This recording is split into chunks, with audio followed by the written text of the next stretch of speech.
बच्चों आइए प्रश्न को देखते हैं। प्रश्न दिया गया, हमें ऐसे संबंध का उदाहरण दीजिए जो सममित तथा संक्रामक हो किंतु समतुल्य न हो। बच्चों इस प्रश्न की जो हमारी मुख्य अवधारणा वो क्या बनती है?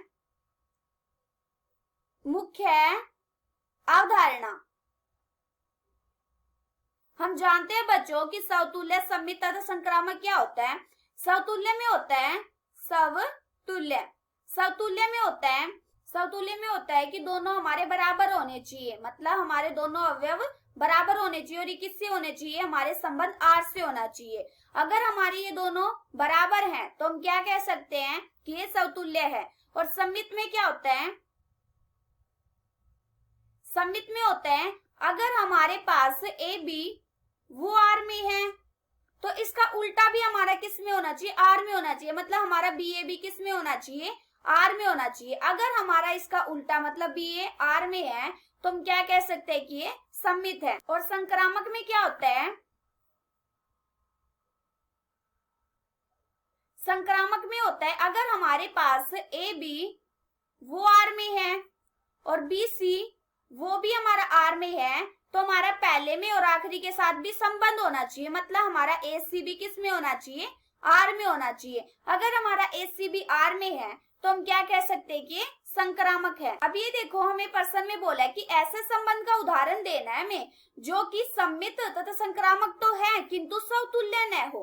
तो हम कैसे बनाएंगे? हम एक समुच्चय बना लेते हैं ए, उसमें 1, 2 और 3 और संबंध बना लेते हैं आर। इसमें अवयव ले लेते हैं 1, 2, फिर 2, 1, 2, 3 और 1, 3। हमें संबंध चेक करना है आर का, मतलब जो हमें ये संबंध बनाया है ना हमने आर का, ये हमें ऐसे चेक करना है कि ये देखना कि ये संक्रामक, समतुल्य और सममित है। हमें ये बोला है कि सममित और संक्रामक तो होना चाहिए किंतु समतुल्य न हो। समतुल्य में हम जानते हैं कि दोनों अवयव हमारे बराबर नहीं होने चाहिए और हमने बराबर लिए भी नहीं है, क्योंकि हम जानते हैं कि अगर हम दोनों बराबर ले लेते तो यहाँ पे क्या आ जाते हैं? हमारा समतुल्य बन जाता। और हमें तो ऐसा एग्जाम्पल लेना है ना जो समतुल्य न बने।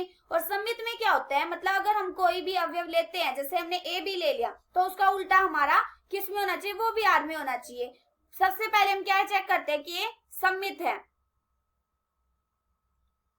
अब ये देखो बच्चों, सममित में हम जानते हैं कि अगर हमारा ए बी है वो आर में है तो इसका उल्टा भी हमारा क्या होना चाहिए? बी ए बी हमारा आर में होना चाहिए। अगर हम यहाँ पे हमने उठा लिया 1, 2, अगर हम 1, 2 लेते हैं वो हमारा किस में? आर में है। तो इसका उल्टा हमारा क्या होगा? 2, 1 वो भी हमारा आर में है। तो इसका मतलब जो हमारे संबंध है ये क्या है? सममित तो है, क्योंकि सममित में हम जानते हैं कि अगर हम कोई संख्या उठाते हैं तो उसका उल्टा भी हमारा किस में होना चाहिए? आर में होना चाहिए। तो हम क्या कह सकते हैं कि वो हमारा संबंध क्या है? सममित है।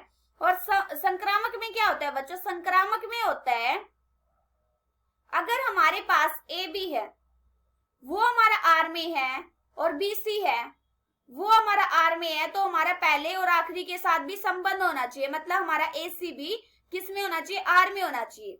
तो हम आर से जैसे हमने उठाया 1, 2 वो हमारा किस में? आर में है।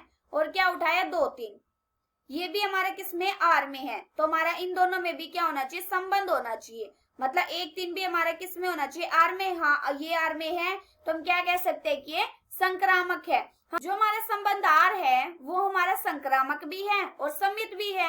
अब हम चेक करते हैं कि क्या वो समतुल्य है या नहीं है। समतुल्य हम जानते हैं, समतुल्य में क्या होता है?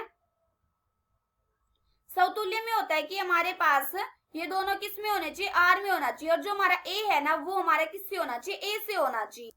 जैसे हम ए का मान कुछ भी रख लेते हैं, हमने ए का मान रख लिया 1 तो यहाँ पे क्या आ गया? 1, 1 क्या ये हमारा आर में है? नहीं, ये हमारा आर में नहीं है। तो हम क्या कह सकते हैं कि ये समतुल्य नहीं है। हमें क्या चेक करना था? हमें ऐसा एग्जाम्पल दिखाना था, ऐसा उदाहरण लेना था जो सममित तथा संक्रामक तो हो लेकिन समतुल्य न हो। और हमारा क्या निकला है? हमारा ये एग्जाम्पल जो हमने उदाहरण लिया है ये समतुल्य तो नहीं है और ये संक्रामक भी है और सममित भी है। आशा करती हूँ कि बच्चों आप सबको समझ आया होगा। धन्यवाद।